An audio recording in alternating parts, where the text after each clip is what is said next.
19वां अध्ययन, इसका थोड़ा विवेचन करेंगे। मृगापुत्र के नाम से है।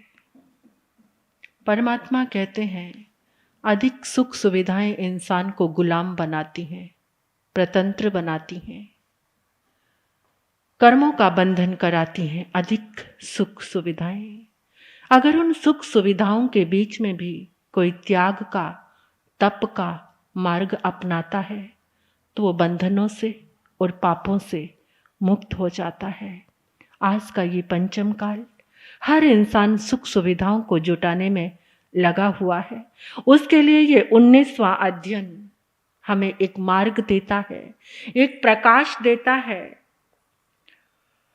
क्या सुग्रीव नगर, सुग्रीव नाम का नगर था, वहां का राजा था बलभद्र, रानी का नाम था मृगावती। उनके यहाँ पर एक पुत्र का जन्म हुआ, बच्चे का नाम रखा बलश्री। उसके पास सारी सुख सुविधाएं हैं, राजा का पुत्र है। ये भी नहीं पता सर्दी कैसी होती है, गर्मी कैसी होती है। वातानुकूलित है सब, एयर कंडीशनर, पूरा महल। नाम तो बलभद्र था, लेकिन माता का नाम मृगावती था, इसलिए सब उसको, माता के साथ उसका बहुत अनुराग था, बच्चे का माँ के साथ बहुत प्यार था, तो सब उसको मृगापुत्र मृगापुत्र कहने लगे। एक दिन महल के झरोखे में बैठा हुआ था, सामने 4 मार्ग निकलते थे, तो वहां पर एक दृश्य देखा। क्या देखा? एक मुनिराज उस तपती दोपहरी में, चेहरे पर मुस्कान है,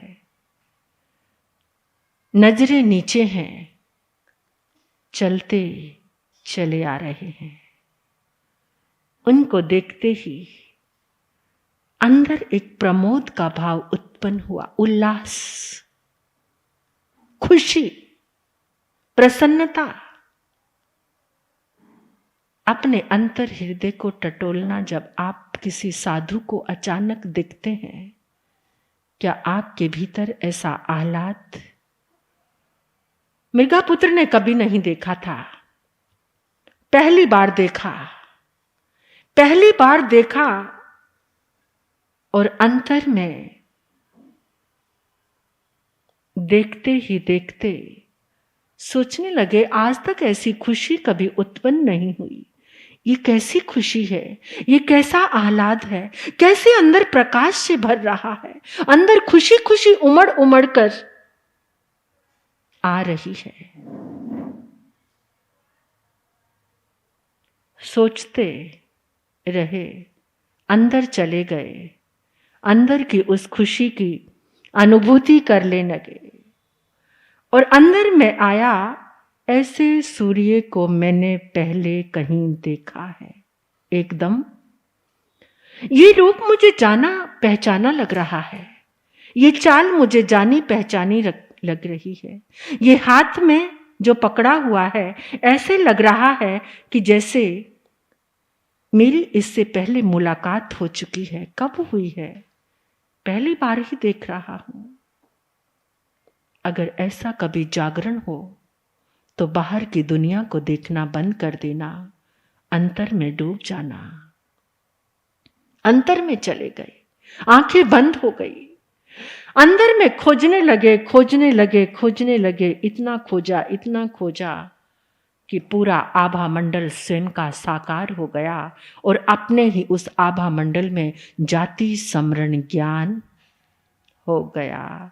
और उस जाति स्मरण ज्ञान के प्रकाश में देखा, ओ ये नंदनवन का जीवन मैंने पहले जिया है। और मृगापुत्र का सारा मोह समाप्त हो गया, सारे कषाय समाप्त हो गए, जीवन प्रकाश से भर गया। और उस प्रकाश को लेकर माता पिता के पास आ गए, और आकर कहने लगे, मैंने आज जो नज़ारा देखा, मैंने एक त्यागी भगवान को देखा, प्रभु को देखा, तो बहुत अच्छा हुआ। तो अब वो प्रभु कण कण में समा गए हैं, अब मैं भी प्रभु होने जा रहा हूं क्या? हाँ, मैं साधु बनूंगा माँ, पिताजी, मैं साधु बनूंगा। माता पिता ने एकदम उसके चेहरे को पकड़ा। मां ने माथा झुकते हुए कहा, इतना सुकोमल शरीर, जिसने कभी नंगे पांव जमीन पर कदम नहीं रखा, साधु बनना है? जानते हो साधु बनना कैसा होता है? वत्स, तुम बहुत सुकोमल हो, तुम उस चर्या को सह नहीं पाओगे। वहां नंगे पांव चलना है, रात्रि भोजन का त्याग करना है, केश लोच करना है, ब्रह्मचर्य व्रत का पालन करना है, अहिंसा सत्य अस्त्य ब्रह्मचर्य अपरिग्रह की ये सारी की सारी व्याख्या मां ने खड़े खड़े समझा दी। मां, मुझे वापिस उन दुखों में नहीं पड़ना है। जिन दुखों को मैं भोग कर आया हूं वो नरक के दुख मुझे अभी याद है। हम भी भोग कर आए हैं, आप भी भोग कर आए हैं। याद है कुछ याद? जिसको याद रहता है वो पाप नहीं करता। जो भूल जाता है पाप वही करता है। जो याद रखता है हमेशा ये सारी अनुभूतियां अगर अभी भी हमारे भीतर जाग जाएं तो हम पापों से रुक सकते हैं। हमने कितने जन्म लिए, क्या क्या नहीं बने, आप और हम सभी बने हैं। कौन सा जीवन नहीं जिया, त्रियंच का जीवन जिया, इतनी भूख प्यास, नरक में गए, वहां इतनी वेदनाओं को सहन किया, लेकिन हमें कुछ याद नहीं। अगर वो ताप याद होता तो आज पाप का ताप करने से हम बच जाते। मां कह रही है, नहीं पुत्र, साधु जीवन तलवार की धार है, लोहे के चने चबाना है, ये तीव्र तूफानी नदी का प्रवाह है जिसमें विपरीत चलना है, तुम नहीं चल पाओगे। मृगा पुत्र ने एक ही पंक्ति में मां को सारा कुछ समझा दिया और क्या कहा, सो बितंग अम्मा पियरो। माता पिता को मृगा पुत्र कह रहे हैं, सो बितंग अम्मा पियरो ए मेयंग जहां फुडंग इह लोगस निप्पी वासत्तस सस नथी किंची भी दुक्करंग। हे माता पिता, ऐसा आपने कहा कि संयम कठिन है, ये ठीक है, संयम कठिन है, परंतु किसके लिए कठिन है? जो संसार में लिपटा है, जो संसार से निस्पृही हो गया, जिससे के अंदर से संसार का मोह छूट गया, उसके लिए ये संयम बुलिया मंदा की पाना, इधरों पटना ते इधर लाना। इस मन का क्या है? ये सारी आसक्ति, सारा भटकाव किसका है? इस मन को चाहिए। सुकोमल गद्दों पर सोना, ये कोठी बंगला, ये प्यास, ये किसकी है? ये अच्छी गाड़ी, ये किसकी है? इस देह की रिक्वायरमेंट है, इस मन की रिक्वायरमेंट है। अगर आत्मा की झलक के पास चले जाओ तो उसका सुख क्या है? सत चित आनंद, ये सुख है आत्मा का। लेकिन हम किसकी रिक्वायरमेंट में उलझे हुए हैं? किसकी? इस देह की, इन आंखों की। मृगा पुत्र कह रहे हैं, मां मैं निष्प्रिय हो चुका हूं, मुझे कुछ भी नहीं चाहिए। मुझे याद आ रही है वो सारी की सारी वेदनाएं जिस समय मैंने नरक में भोगी थी। कैसी वेदनाएं थी? गर्मी पता है कैसी होती है? अगर नरक के जीव को यहां पर तपते रेगिस्तान में, यहां पर जहां चने भुने जाते ना भाड़ पे, अगर उसके ऊपर लाकर उसको बिठा दो ना तो वो कहेगा थोड़ी शांति मिली, यहां ठंडक महसूस हो रही है। इतनी तपन है वहां पर। और सर्दी, यहां बर्फ की सिल्लियों पर कोल्ड स्टोरेज, वहां पर लाकर उसको बिठा दो, बंद कर दो, तो क्या कहेगा, थोड़ी सी राहत मिली है, यहां थोड़ी गर्माइश है। हम सब ने भोगी है वहां पर, और वहां सोच रहे थे कि आगे से ये पाप नहीं करेंगे। और जब प्यास लगती है, जब प्यास लगती है तो कहां लेकर जाते हैं वो परमाधर्मी देव? ये सारा इस 19वें अध्ययन में सारे नरकों का और परमाधर्मी देव कैसे कैसे कष्ट देते हैं, और ये सब हमने सहन किए। जब प्यास लगती है, वहां एक वैतरणी नदी, खून और पीक की नदी बहती है, और उसमें जाके डुबो देते, ले पी इसे, बहुत प्यासा है ना, इतनी शराब पी है तूने, ऐसे ऐसे पेय पदार्थ पिए हैं तूने जो जीवों के हिंसा से बने हैं, ले पी अब इसे।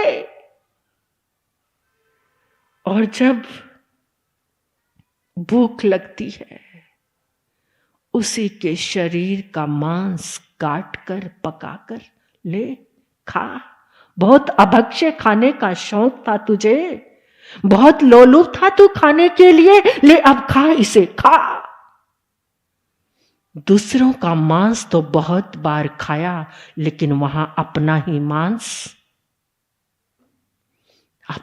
मांस खाया।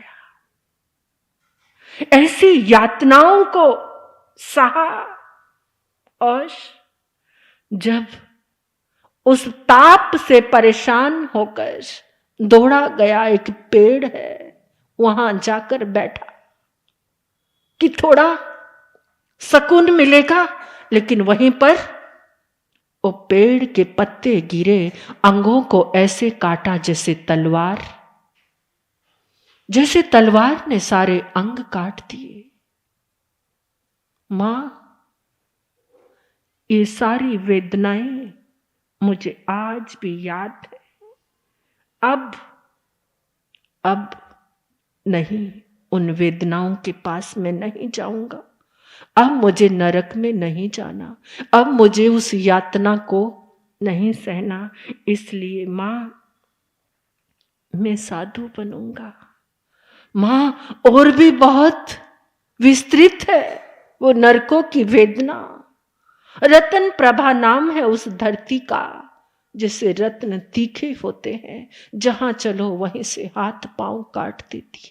कुंभियों में डालकर, कुंभी कैसी होती है, जैसे सुराही, वहां जन्म होता है, फिर बाहर कैसे निकालना, काट काट के टुकड़े टुकड़े करके, फिर वो टुकड़े जुड़ जाते हैं पारे के जैसे। इतनी वेदना, एक क्षण जो पलक झपकाने का समय है ना, इतने समय के लिए भी बस अगर कभी वहां सुकून आता है तो तीर्थंकर के 5 कल्याणक में, वहां पर 48 मिनट 2 घड़ी के लिए नरकों में भी शांति।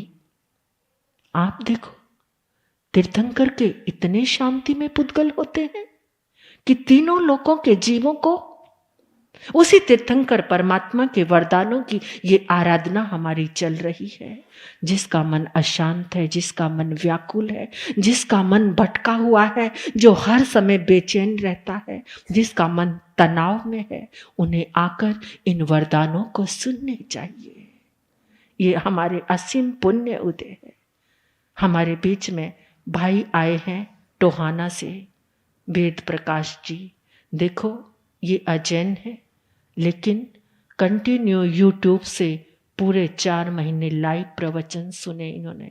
कितने कई पिछले सालों से सुन रहे हैं जब तक, और इनका भाव था कि महाराज साहब के दर्शन करने हैं। प्रॉपर एड्रेस नहीं मिल रहा था इनको। ये 4:30 बजे आकर यहाँ के आसपास के चक्कर लग रहा है। कहते महाराज साहब इतने कुत्ते थे, 10-10 कुत्ते इकट्ठे नजर आए, 2 तो भौंक रहे थे। कहते मैंने उसी समय आपका नाम लिया, महाराज साहब मैं तो आ गए हूँ, आप ही रक्षा करो। कहते वो कुत्ते शांत हो गए। श्रद्धा देखो, ये श्रद्धा की बात है। कहते कुत्तों ने भौंकना बंद कर दिया। जब इतनी श्रद्धा कोई लेकर आता है तो उसके रास्ते आसान हो ही जाते हैं, तो आपका बहुत अभिनंदन है।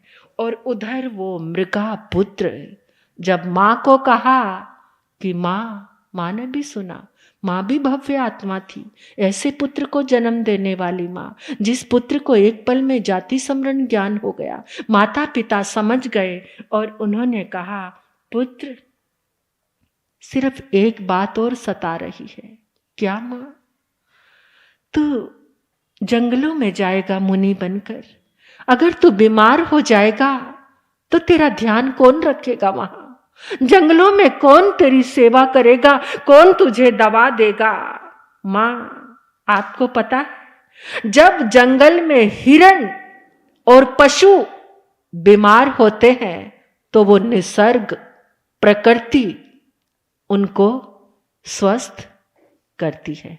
आज के डॉक्टर भी बता रहे हैं ना आपको कि जब बीमारी आती है, पीपल के पेड़ के नीचे बैठो जाकर, नीम के पेड़ के नीचे बैठो जाकर, और जो प्रकृति माँ की गोद में रहता है, माँ उस मृग को देखो कि जो जंगल में रहता है, जब वो बीमार होता है तो उसका कौन ध्यान रखता है? उसका उपचार करने वाला ये निसर्ग है। माँ, मैं भी उसी मृग की तरह ही मृगचर्या करूंगा। इसलिए इस अध्ययन का नाम क्या है?